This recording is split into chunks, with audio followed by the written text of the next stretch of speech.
Thanks a lot for coming, and hopefully I can answer some of the questions that were asked of Nico, and bring you in some new directions as well. We actually a lot of what I'm going to cover today. We also published. The paper was published this morning. I expect it to affect a seismic shift in how we think about quantum computing, and we'll now count time in terms of the days before this paper and the days after. No, just kidding. But it is a good it is I hope hopefully a good overview of the real central premise of the talk today, which is how we talk to CEOs and to the C-suite about quantum computing.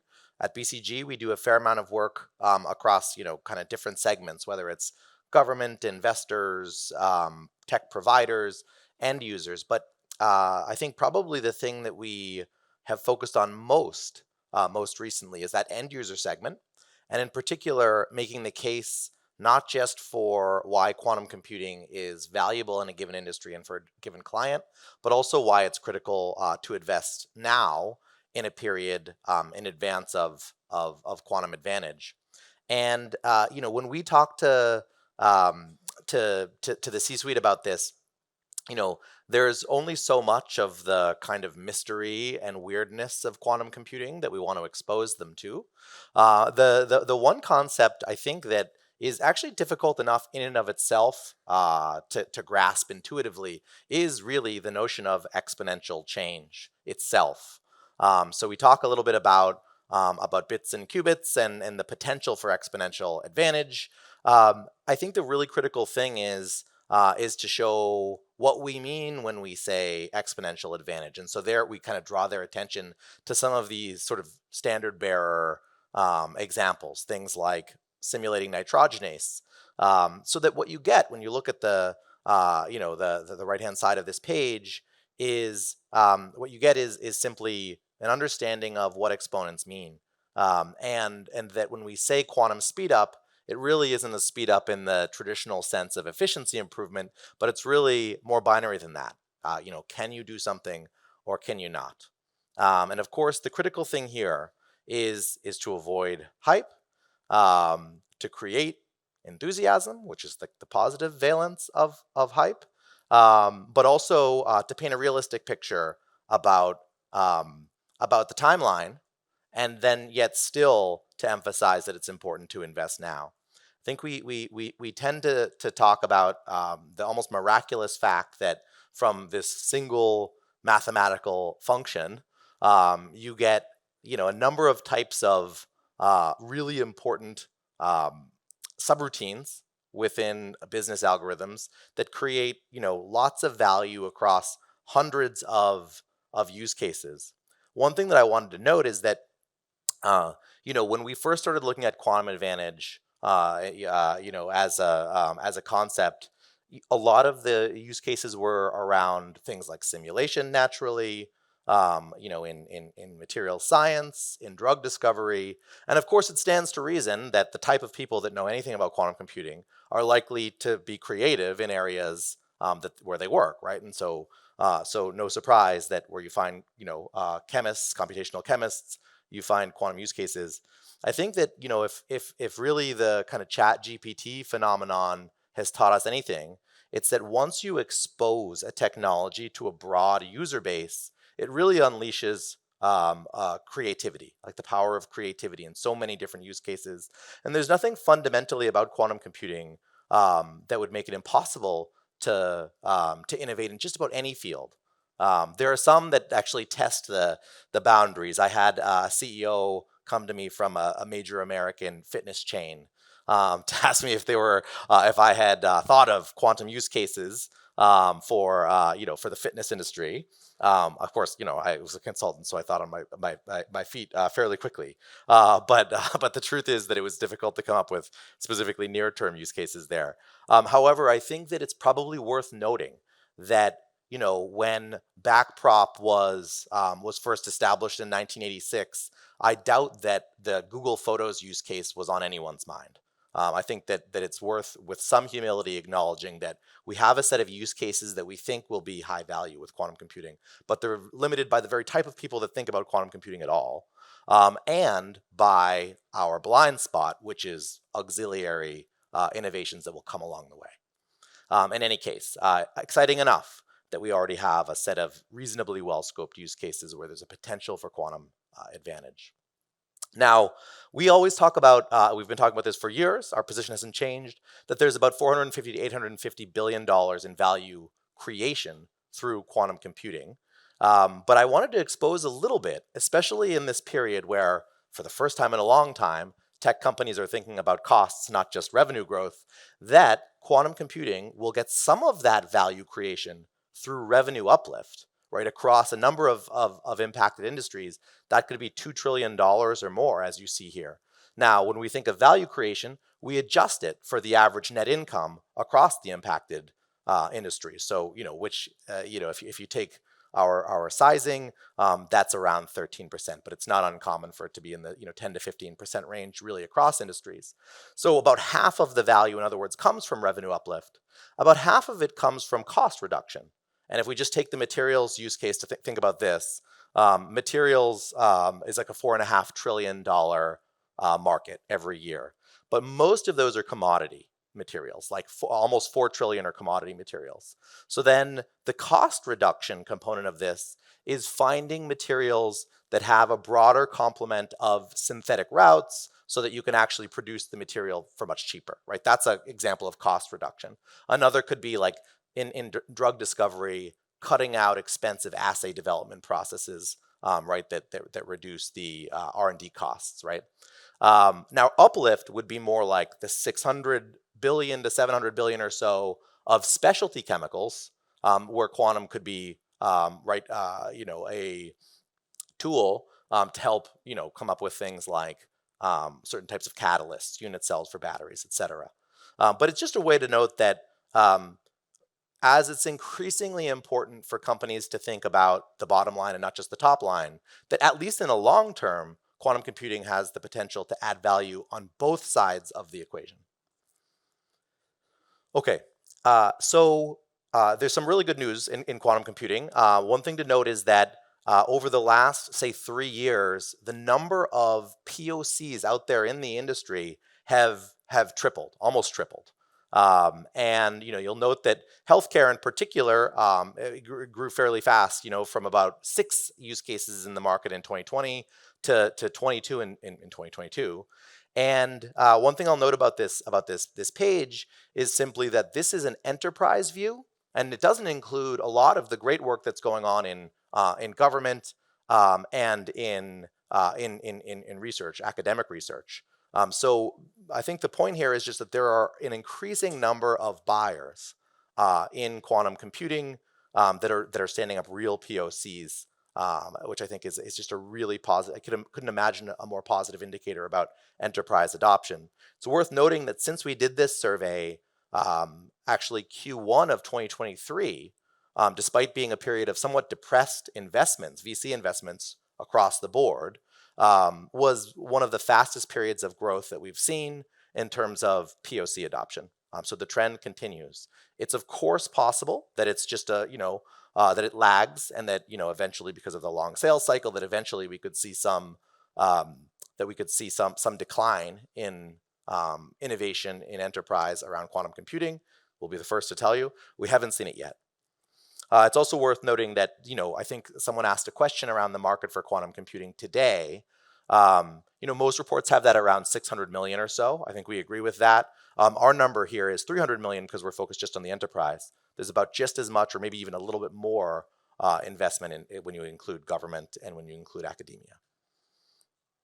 Okay, and I won't kind of belabor this one too much, but just to say that when you look at healthcare and pharma, some folks have asked me, well, what do you think about foundation models, generative AI? Is that going to depress the investments that we're seeing in quantum, right? And what we're finding is effectively the exact opposite. If you think about this, right, in 2020, the year that you had a couple pretty important things, one of which is extremely well known, the other is only quite well known. You had the first AI, after like 30 years of disappointment in computational drug discovery through AI approaches. You had the first, through Exscientia, clinical trial entrant from a AI discovered drug candidate. That was a really important moment in 2020. that I think inspired a lot of interest in quantum computing. The other one was another deep tech that is familiar to many of us, the COVID-19 vaccine through Pfizer, BioNTech, and Moderna. Were done with deep tech, and those two successes we think have contributed more than anything to the really precipitous rise in POCs that you see in pharma. So the notion that that kind of adjacent technologies could depress the interest and adoption of quantum computing, I think is turns out to be quite the opposite. Okay, now when you take a look at the spenders in quantum computing, we think that there's about 100 or a little bit more. I think it's like 109 that we tracked, and we think this is fairly comprehensive for a number of reasons. The question is sort of how much they're spending. That's what you see on the x-axis. So there's about half of them are spending less than $1 million, and about half of them are spending more than $1 million. Somewhere in the neighborhood of 15% are actually spending more than $5 million. So there's some companies that are investing fairly seriously there. And it's a little surprised that there's a fair amount of finance firms there, and they leapt out to an early start. But I think the thing to notice about this chart more than anything is actually that bottom row. On the y-axis, you have basically intentions to spend. So those that plan to increase spending are at the top. Those that plan to decrease are at the bottom. And there's precious few at the bottom. Nearly everybody who's invested in quantum computing has plans to maintain or increase spend in a period before quantum advantage. It's important for me to articulate how the question was asked. So this isn't a statement about the long term. This is a statement about the next 2 or 3 years. I think it's actually quite promising. And one thing to note is that on the left-hand side of this page, a lot of these early adopters, on the right-hand side, a lot of these early adopters are planning especially to spend, right? Those who've spent more than 5 million today are more likely than anyone to actually increase spend. So clearly they're seeing value and have like the sustained support of their managers. On the left-hand side of the page, I think it's worth noting that pharma companies tend to be a little bit split on whether to deepen or maintain spend, but they're kind of newer entrants, I think, to this race, and the most momentum I think that we'll see from the left to the right will be among those red dots for pharma. Okay, now I'd mentioned that about half users are spending more than $1 million, half are spending less. Why do we care about the $1 million threshold? The reason that we care about it is because if you're spending more than $1 million annually on quantum computing, and by the way, that might be half internal and half external. That's like typically the average. So the amount of spend that you have with vendors might be 500,000, and on internal FTEs would be about 500,000. The reason that it matters to us is because it tends to be a marker. It's highly correlated with the markers of serious adoption, which is to say things like you're more likely, 3 times more likely to have a cadence with senior management. Twice as likely to be investing both on building internal capabilities and benefiting from the skills and of course products of vendors. You're much more likely, twice as likely to have a dedicated IP strategy. I think an important reason to invest in quantum computing in the period before quantum advantage is, of course, to develop IP. You're also much more likely to be spending on hardware. You're about twice as likely to be spending on hardware as other parts of the stack. So a lot of the really important ingredients to have kind of staying power and influence within an organization tend to be highly correlated with the amount of spend. Now, most companies, of course, that we polled think that now is the time to invest in building a quantum capability. A lot of the reasons won't be too surprising to you. Things like the time it takes to build capabilities, things like IP, things like the strategic importance of quantum to long-term growth. I think that there are some things that maybe surprised us a little bit more, maybe some things that we were actually sort of hoping to find in the survey. And I'll note that one thing that's slightly deceiving about the actual chart itself is that there's probably a list of 100 factors here. So even those that are sort of at the bottom still have a lot of folks bottom here are still among the top factors across the board. And something that came up that I think is really important is this notion of the value proposition from quantum computing providers being as good today as it ever will be. And I want to get to that part right away, and then we can open for some questions. We think that a really, really disproportionate share of the value will go to early adopters. We think that because true algorithm talent is really, really limited. It becomes extremely difficult to hire quantum talent if you enter the field late, right? And already it's very difficult to work with the best talent at some of the top providers because their teams are occupied in other POCs. You see the POC numbers going up. It's hard to recruit out of university if you don't have a fairly serious program, if you don't have access to hardware, right? We also think that quantum computing resources could be severely limited in the period of early quantum advantage, such that if you actually get to quantum advantage, let's say, a startup gets to quantum advantage in, I don't know, 2025 or something like that, many have told us that the likelihood of them producing another machine in a short period of time might be years, months, years. That's an enormous amount of time in IP-defined advantage industries to actually create kind of an insurmountable IP advantage in things like drug discovery, materials design, etc. It's also just the case that it would be foolish to underestimate the difficult translational work of actually translating your specific requirements and specs of the problems that you have in your workflow to quantum hardware. That is itself a really important task that can't just be turned on and off, with the comings and goings of quantum hardware research. The way I'd just like to conclude before opening the floor a bit is to say that I think that we are at the beginning of the era of enterprise-grade quantum computing. There's a lot that's made in the field about quantum supremacy or quantum advantage, but it's worth remembering that when people buy IT, and quantum is, a very exotic form of IT, but it's still IT. When people buy IT, they never ask, well, will this, AI accelerator outperform the best theoretical future, technology that will be out there? That's never the question they ask. They ask a very simple question, which is to say, does this perform better than the technology that I'm currently using to solve this problem, right? And so in a sense, given that that's the barrier to beat, what we're looking for are use cases that use real versus synthetic or dummy data, and that are in production environments rather than test environments.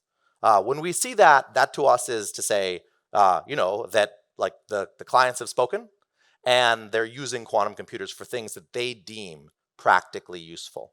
I think, are starting to see things like that in the field, and there's a number of different examples we could point to.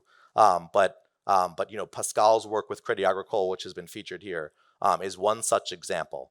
We think that it's a really, really critical opportunity now during this period of enterprise-grade quantum computing to get programs underway, to build internal capabilities, and to partner. It'll be increasingly difficult to partner profitably with these enterprises that now are willing to invest to defray or share the cost of the hardware, to upskill your teams, right? To even offer favorable IP sharing terms. Those are things that are true in a period of quantum advantage and will, I promise you, not be true once quantum advantage happens. So let me pause there. Would love to open for any questions that folks have. Yeah.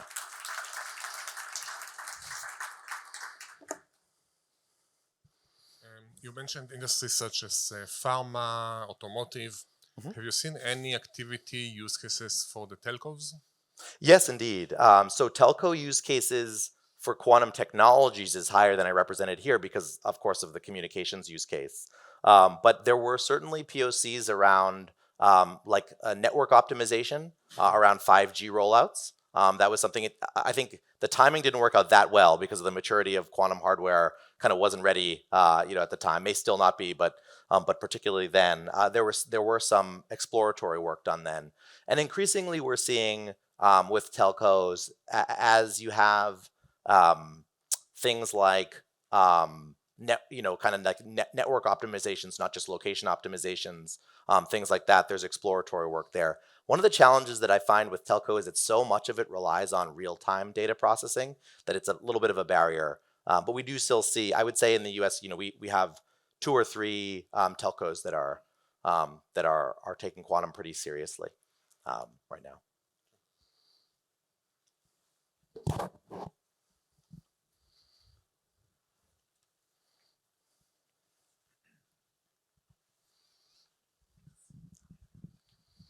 Well, thank you for the nice presentation. I had one question.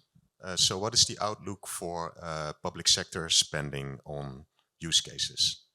So my view is that public sector is going to be increasingly critical to the extent that um,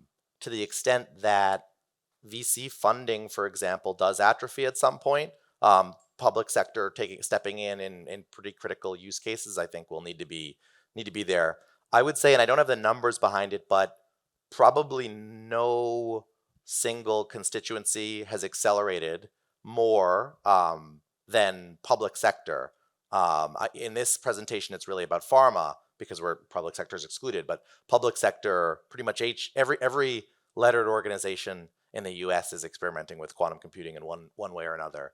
I know a little bit less candidly about the European and non-U.S. markets, but in the U.S., it's certainly something that's getting a lot of attention and funding.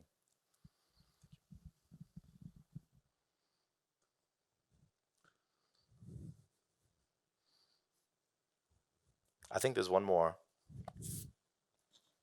It's more a philosophical question, I would say.